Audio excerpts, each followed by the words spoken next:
Hey everybody, David Moffat here from Annex Tabletop Gaming, and I'm coming at you with Warboss Tay's Paint Challenge 2020, July and Beyond, day 23. That's right, only 8 more days left to go, but 2020 is almost done. Am I gonna make it? What's the question? Let's find out. Design a miniature game. Would it be a one-off board game you could play in a single sitting, or a full-on collectible war game with many different miniatures to paint? What would the miniatures look like? I'm going to pitch it to you. Alright, let me tell you about it. It's called Tanks versus Kaiju. What are the miniatures going to look like? They're going to look like, let me grab some. It's going to look like frickin' Kaiju fighting frickin' tanks. Look at that. Look at that goodness.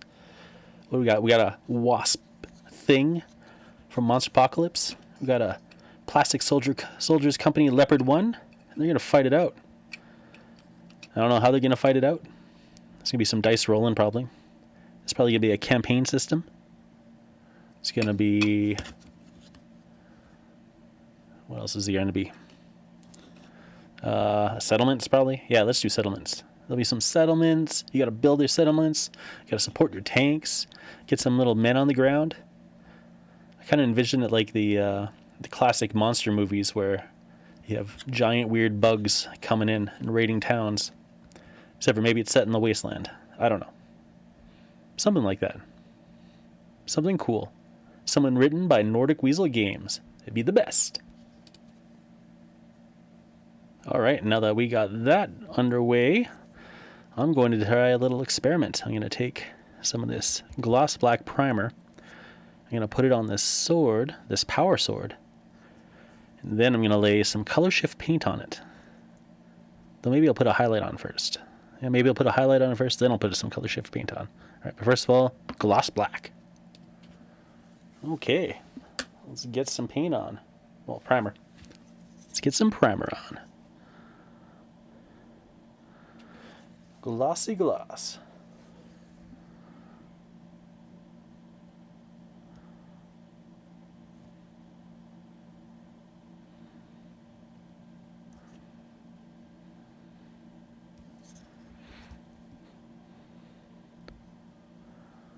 Sometimes I find the shininess of gloss black a little hard to work with.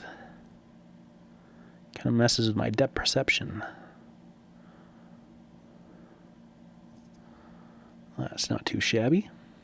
Let's get it down there. So there's a couple of points where it's already pulling away, which I think could work in my favor. So I'm going to go ahead and let it dry like that. Then I'm going to come back to it, and I'm going to put on some sort of color shift. No, maybe. Maybe I'm going to put an edge on it first, actually. Maybe I'll put a little metallic edge here to have something for the color shift to play off of. Alright, let's see. Let's find out. Okay, while that dries, let's take a look at the color shift options. Radium. I got somebody in radium already. It's very, very chunky looking. It's probably a little dusty now. It's been sitting there. I've been looking at it. I'm not sure radium's the way I want to go. Oh, he lost again. Abu.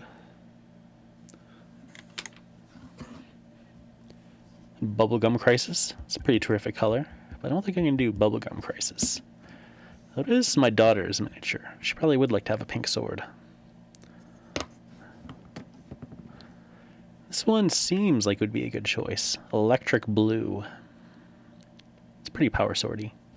So I'll put that in the contender pile. Orange Violet. No. Old Gold Gray Violet. Yeah, it's a contender. Green Blue Violet. I like that one a lot. Though it might be a bit too light. And Bright Gold Brown. Not that one. Okay, let's see. Which one? Which one? Which one?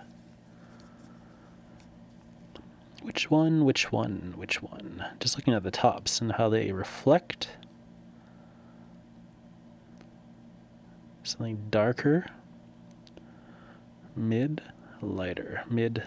Yeah, I'm feeling the electric blue. That's what we're going to do. Electric blue. All right, and while I was waiting for the gloss to dry, I put a little Basilicanum Gray on my dudes. And I'm going to come in with this chrome, and I'm going to highlight the sword just a touch. Just a little bit.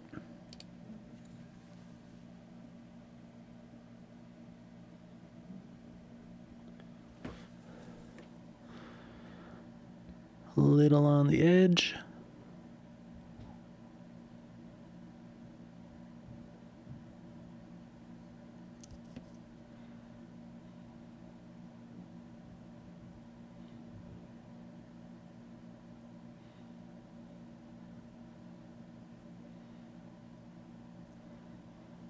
And a bit on the, whatever this is. The little power rod. I suppose it is.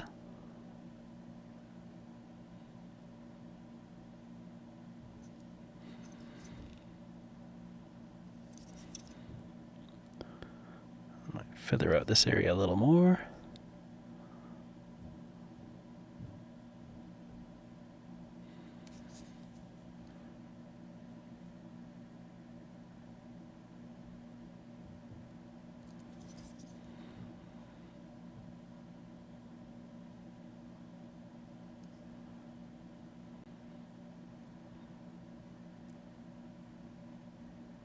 Okay.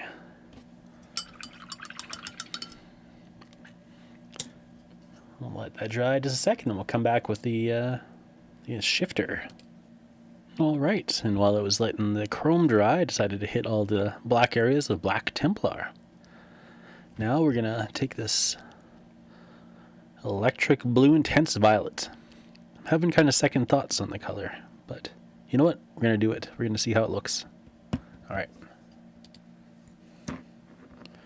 Okay, here we go. Let's see.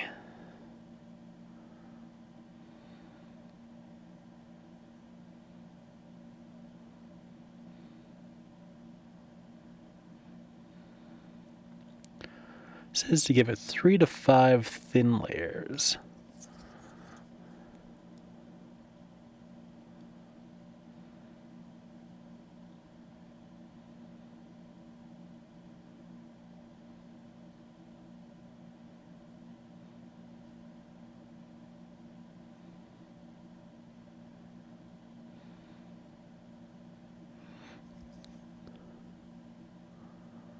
So we'll have to come back and we'll have to apply a few more layers after it dries.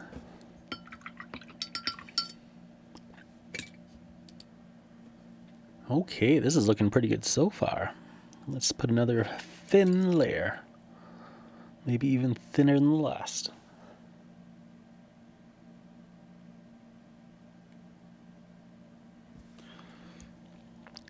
Thin.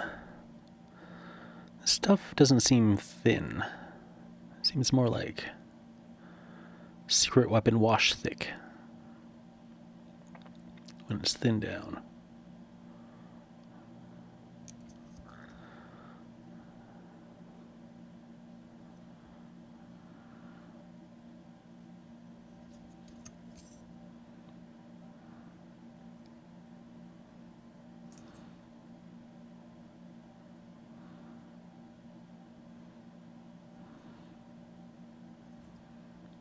Okay, there we go. It doesn't look like it's affecting the chrome much at all, which is perfect. Build it up a little more there. Okay, another round of drying. Okay, there we go. Not too shabby. Let's hit it with another layer.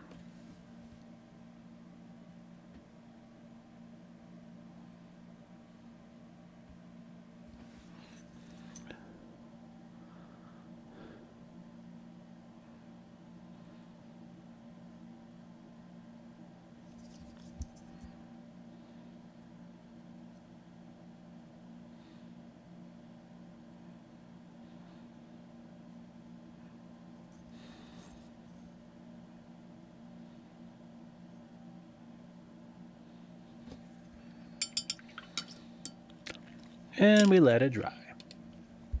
Okay, that's number 3. Let's do number 4.